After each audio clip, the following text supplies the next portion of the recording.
Hello. Thank you all for being here and listening to me. I have to be honest. When I was first asked to tell my story to a room full of lawyers, I said I will never be doing that ever again.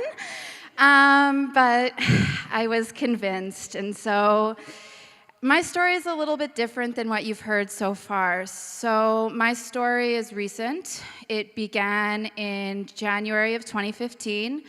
And I'm still right in the middle of it. So there's no ending at this juncture that I can report on, but I can give you a brief overview as to how I got here today. So I'm a PhD student at York University. I moved to Toronto from Winnipeg to pursue graduate school. And in January of my first year, we were about to go on strike. I wanted to get involved with my union, and so I started going to union meetings. And 2 weeks after getting involved with my local, I was sexually assaulted by an executive of QP at my local. And there's not really a way to describe how you feel after a sexual assault. It's kind of one of those ways in which you're like, am I crazy? Is that what actually happened? Like, did that person actually do that? I was also really hungover, so I just took 2 days and I just didn't know what to do. And so it wasn't until I went onto my computer and I started Googling other PhD programs. My decision was, you know what, I'll just drop out. That seems like the easiest thing to do. I'll just drop out so I don't have to face him, and we'll just call it a day. And then somewhere in my search, it dawned on me. I was like, no, I'm not gonna give up my education for someone else's. I'm just not gonna do it, especially not this guy. No, not happening.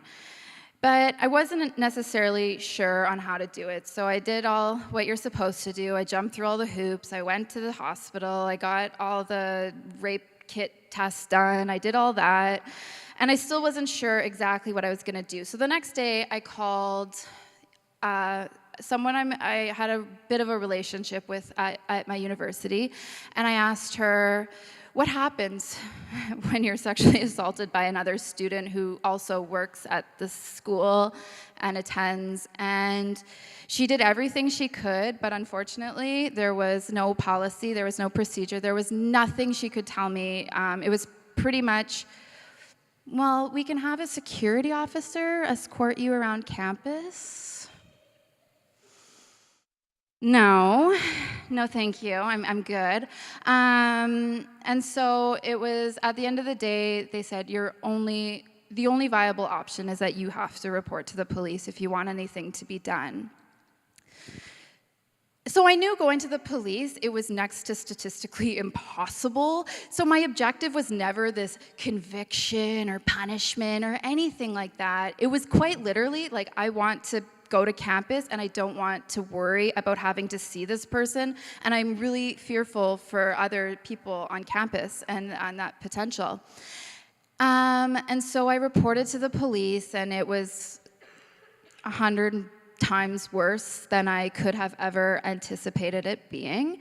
And not getting into too many details, but the officers were less than kind or politically correct in any way, and you need to contextualize this too, right? So this is at the midst of the Go Meshi hype. Like, he had just been charged. There was police officers and other officials in the media saying, like, we believe survivors, and you need to report if you're sexually assaulted. And my university was engaging in this similar discourse, and then here I am, and it's the complete opposite. And this whole, like, we believe survivors gives this movement gives the false notion that after you're sexually assaulted, it's all just like hugs and tea and coloring books, when it's not. It's awful. And so I waited 2 weeks, and I found out that he had been charged, and I'm like, okay, cool. Things will move along. I can return to work. I can return to campus. And yeah, I couldn't because the same thing happened. Well, even though he's been charged, we don't really know what to do. And so at that point, a very good friend of mine, Jane Doe, said, there's only 2 things you can do in this situation. You need to get a lawyer and you need to go to the media. That's the only way things are going to change. And so that's exactly what I did, and she was right. And so I've continued to tell my story because we shouldn't be put in this position and where sexual assault victims have to come forward and have to tell our stories and have to yell and put our lives on hold just to merely be able to go to class without the worry of having to run into the person that's abused us. And so, move forward exactly about 10 months after the assault, there's really nothing. You're told that, victim witness will get in touch with you. There's all these resources. There isn't. It took me about 4 or 5 months to even get into any counseling. And then victim witness finally got in touch with me, and it was, all right, so the man that assaulted you wants to have access to all of your counseling records. So, yeah, you can come to court, but you know what? You really don't need to. You know what? Just stay home. It sounds really stressful. I was like, no. So I ended up going, and yeah. So it's not just the trial, right? Like there's all these applications that you have to go to that you don't really think about when you first decide to report. I mean, for most of us, when we give our statements, we never anticipate that it'll even end up in a trial because that's just not what happens. We're told that's not what happens, and when it does, we're totally not prepared. And so the third-party records application was the first time seeing him since he had assaulted me, and of course it was agonizing the day before, and just the possibility of having my counseling records entered into evidence. And it was agonizing. It was terrifying. It was awful. It was an awful day, and that's just what it is. You just wait for dates, and they come, and they go, and then there's always another one. So fast forward, it's February 1st, just when the trial starts, and it started exactly 1 year after the sexual assault. So it was brutal. It was brutal for many reasons. And the Friday before the trial was supposed to start, they called me and said, oh, and just so you know, he's putting in an application for your sexual history as well, which I didn't even know was a thing. And so I said, okay, well, I'll be there. And no, actually, it's not like the third-party records application. You're not entitled to legal representation. And you can't even be in the room because you can't know what parts of your sexual history they want. And so that weekend, not only am I dealing with the stress of having to testify, of having to not know what even to expect within the courtroom or what's going to happen, I also had this added layer of the potential of my sexual history being entered into evidence. But what part of my sexual history, I don't know. And so it was not a kind experience at all. And I'm really lucky. I had a really amazing lawyer, David Butt, who walked me through the entire process, who was so helpful. And he's been like him and my therapist are what got me through this. And so the trial started February 1st, and the same day as Jian Ghomeshi trial in the same courthouse. But the difference is I'm not a celebrity, and neither was the man that assaulted me, and his lawyer was definitely not Marie Hennen. And so it was brutal. It was a lot more brutal than I could have ever anticipated, because the worst part about it was, although both the sexual history application and the third-party records application were denied, it didn't stop the defense lawyer. And at times it was very humiliating, especially when you realize that there's not a single person in this room representing me. The Crown didn't object, the judge let it go, and she would repeatedly ask me things like, well, maybe you were just lying there, like a dead fish. Have you ever heard of that term, Mandy? No, tell me more.